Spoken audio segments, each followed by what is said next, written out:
Hey, Magic fans, we're back again. This is the captain speaking of Capnclydes MTG. Today's PulseCon news that we're going to also go over is the Cavern of Ixalan leaks and special cards coming with the set that we're all excited about.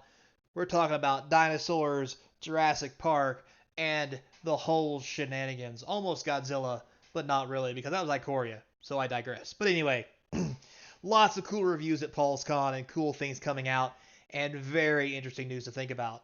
So don't forget to comment, like, and subscribe. Keep the channel sponsor free because last thing you need to hear about from me is hair loss and meal prep. Good God, hell. Oof.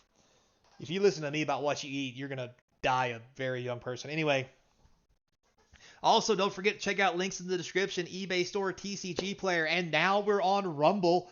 We're expanding, ladies and gentlemen, 3% young ladies, 2% everybody else, and anybody else I might have forgot. I guess you're in that last 1%. Hell, I don't know. Anyway, we're on Rumble, so go check us out over there. Same videos, same content. There will be some Rumble exclusives moving forward. We did some streaming on Twitch. Didn't really work out. It was okay.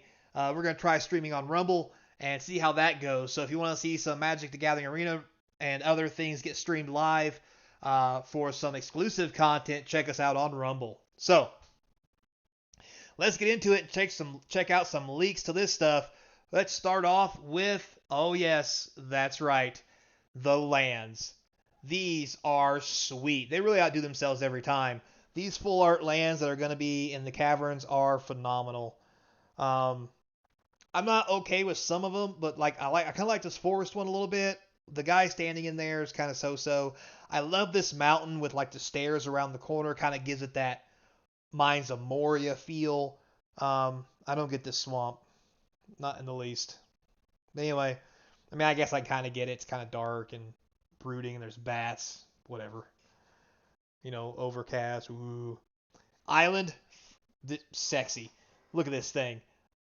The water, the stuff coming out of the water, gives that whole Aztec, Incan, Lost City of Atlantis kind of feel just fantastic. And of course, we can't leave out everybody's favorite, good old plains. And I put this one separate because this is probably my favorite. Only because you got the sun in the background. This is a real Incan style kind of art. You've got the city and the kind of pyramids with the symbols on top. There's a dinosaur in it. I wish it kind of wasn't so blocky art style wise, but at the same time it does kind of fit the theme. So I don't know, I really do like it. I like the symbol for the planes that they have here. If you look at the other ones, they're drawn this kind of the same way, right? But they easily are distinguishable. But if you look at this one, it's so different but yet so the same. This is probably one of my favorite planes. Of course, as I've said before, borrowing Midnight Hunt, because that whole Halloween feel of that land cycle is just the bee's knees for me. But anyway, moving on. So we went over some land. We're going to start first with Ghalta, Stampede Tyrant. That's right, big monster. Because why not? Because why not start dinosaur episode with the T-Rex of T-Rexes? So 3 green and 5 for a 12/12 trampler. So 8 mana for a 12/12 trampler. Seems a pretty good rate, even though 8 mana is a lot. Now, when Ghalta the Stampede Tyrant enters the battlefield, put any number of creature cards from your hand onto the battlefield. Can you say busted? Now, in normal play, probably not so much. But if you're playing this in Commander, oh daddy. Yeah, if you're playing something that's got haste and you want to wait till the end of your turn and Cyclonic Rift everybody's stuff on the end right at the end of someone's turn, right before your turn starts, so you can untap late Ghalta, and then drop your haster along with every other just completely degenerate large casting creature in your hand and swing ham. Ditch your boy. So yeah, this is going to be I think it's a rare, maybe a mythic. It's hard to tell with the coloring on this right here, but this is going to be very popular in Commander. and for damn good reason. So, moving on. Next we have, that's right, remember this picture we talked about before? We have Ogier Oxanol, Deepest Might. Anyway, he's a god. He is definitely a mythic, as you can see. So I think the other one was a rare. 2 red and 2 for a 4/4 trample, great rate. If a red source you control would deal an amount of non-combat damage less than this card's power to an opponent, that source deals damage equal to this card's power instead. So bolts are now 4, so forth and so on. Decent ability, nothing to write home about. However, it says that when he dies, you can return to the battlefield tapped and transformed under its owner's control, which becomes the Temple of Power. Taps for a red, doesn't come into play tap, so it comes in untapped. That's phenomenal. For red and 2, you can transform the Temple of Power, activate only if a red sources you control have dealt 4 or more non-combat damage this turn, and only as a sorcery. So if you bolt somebody or deal 4 direct damage and have 3 mana laying around and can tap this, you can flip it back over and make this guy again. This is probably the best god design card that we've had yet. It's killable. It does come back, but it's hard to come back. I think this is probably the way that gods should have been to begin with. So I like this card. I like what it flips into. This is amazing. I like it. Great card. Very happy. So, moving on to our next card, we have Halti. That's right, the Poet of Unity, which is also a flip card. But old Halti here becomes a saga. So, for a green and 3, you get a 2/3. Not the best rate. She is a mythic. This set symbol is really something. Oof, boy. Anyway, when she enters the battlefield, you search your library for a basic land card, reveal it, put it into your hand. So it's mana ramp, already great. For 2 white, 2 red, and 3 for 2 white or 2 red or any combination thereof, and 3 colors. So for 5 mana, you can exile it, return it to the battlefield, transform under your owner's control as a sorcery, which means it's a saga, which is Roar of the Fifth People, which on 1 you create 2 3/3 green dinosaur tokens. Already great. On 2, it gains creatures you control have tap, add a red, green, or white. I mean, that's fine, I guess. It's still mana ramp, like Big Gulta. On 3, search your library for a dinosaur card, reveal it, put it into your hand, and then shuffle. And then finally, dinosaurs you control gain double strike and trample until end of the turn. And then apparently you have to sacrifice it looks like. Yep, so unfortunately, since Halti is not a god, when you do this with her, it will just go away and die. But remember, she's legendary, so you can put her out there. Once you flip this card, you can lay a second one of her. So it's really cool how you can now run 4 legendary creatures and be able to play 2 of them at once, because one can be in saga form and the other can be in this form. And you can keep flipping them and kind of do your thing, which is a really cool aspect of the game that will be a whole different kind of take on how to play. So that's kind of nice. All right, moving right along. The next cards we have Breeches. It's Breeches. The Eager Pillager. Red and 2 for a 3/3 first striker. Whenever a pirate you control attacks, choose one that hasn't been chosen this turn. You can create a treasure, creature can't block, or exile top card of your library. You may play it this turn. This is an amazing card for 3. It's a 3/3, 3 mana first striker with an extra ability. Wow, the power creep is real. And I do gotta say, I love this border. It's very on theme, Aztecan, Mayan style. It's great. I think this Ixalan set's going to be really something special. Yeah, I like this card. So then moving on. Next we have the full art card. So this is probably going to be the weird version of the cards we get that are alternate art, which is fine, is on theme, but I don't like it because it's just not my kind of thing. It's cool to see, as I'd probably prefer the actual picture. But anyway, point being, the card is the Skull Spore Nexus. 2 green and 6, legendary artifact. The spell costs X less to cast, where X is the greatest power among creatures you control. Uh-oh, we got a great hinge thing going on here. Whenever one or more non-token creatures you control die, create a green fungus dinosaur creature token with base power and toughness equal to the total power of those creatures. Wow. And for 2, you can tap it, double target creature's power till end of turn.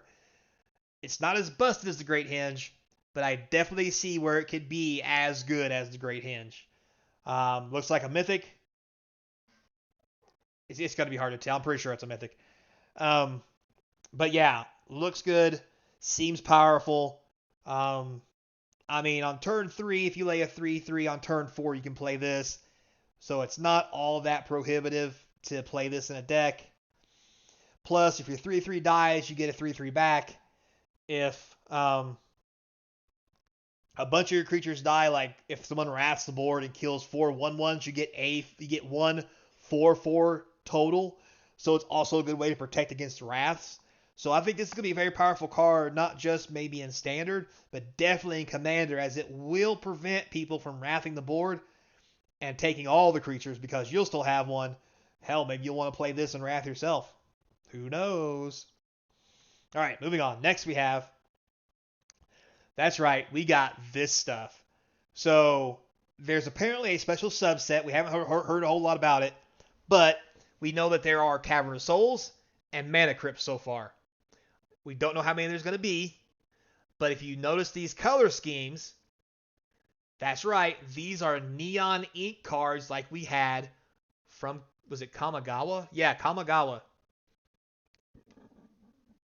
So they brought back neon ink instead of serialized.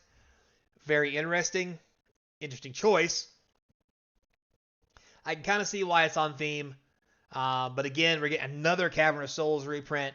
These will probably easily be very expensive and probably only in collector boxes. But we'll go into more detail about that later. But here's going to be the chase cards, guys. It's going to be neon ink cards in Ixalan, the Lost Caverns. So, and then that's not all. There's also the Jurassic Park cards.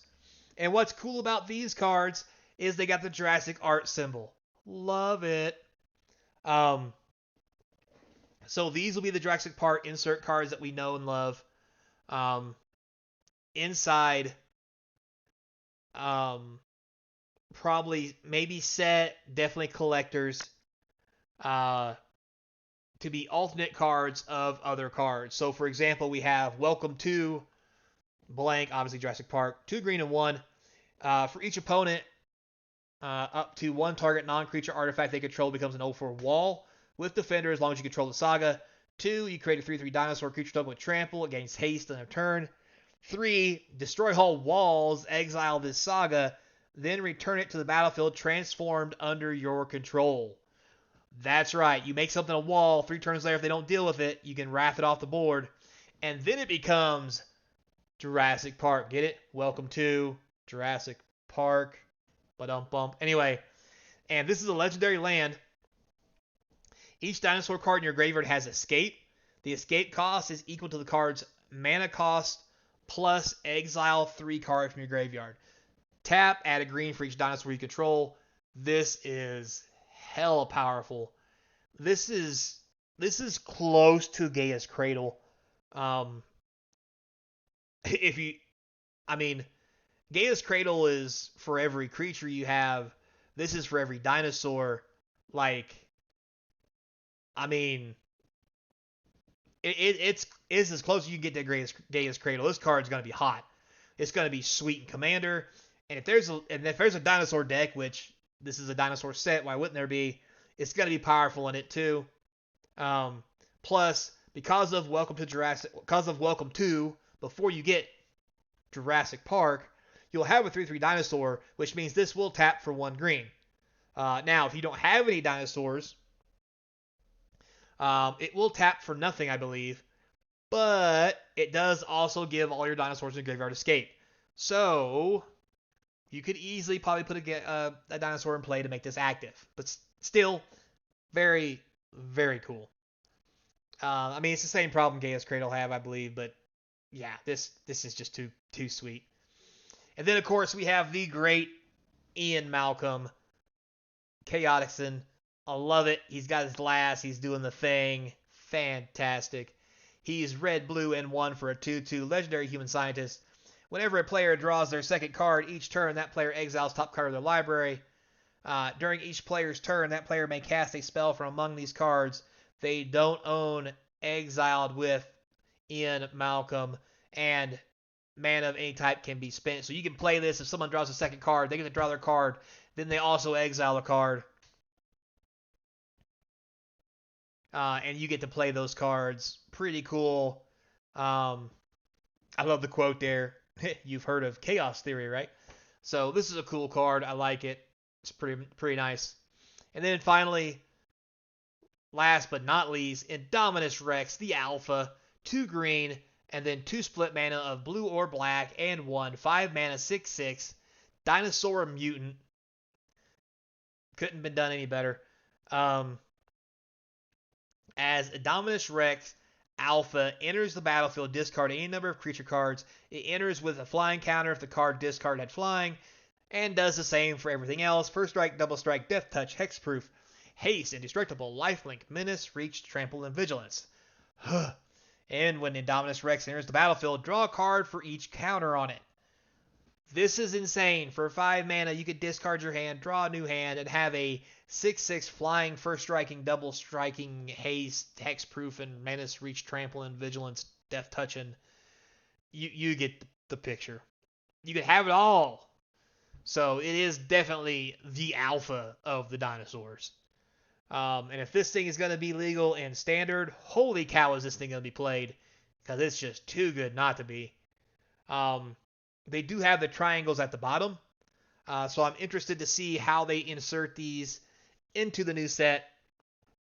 Whether it will be just collectors and whether or not they'll actually be standard legal. They might not be standard legal, but hey, they can always be played in Commander, right? So, booyah.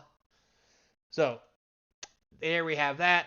And so far from PulseCon, that is all we have. Thanks a lot for watching, guys. I do appreciate it. Don't forget, check us out on Rumble. If you're on Rumble watching this, hey, how you doing? Like, subscribe, all the good stuff. We got more box opening videos to go, along with lots of other fun things coming. And stay tuned as we start posting some Rumble-only content. So if you don't have Rumble yet, you haven't been on it, you should check it out. It's not too bad. And if nothing else, just come to watch my channel. That's all I ask. So until next time, be kind. I hope to see you across from the game table.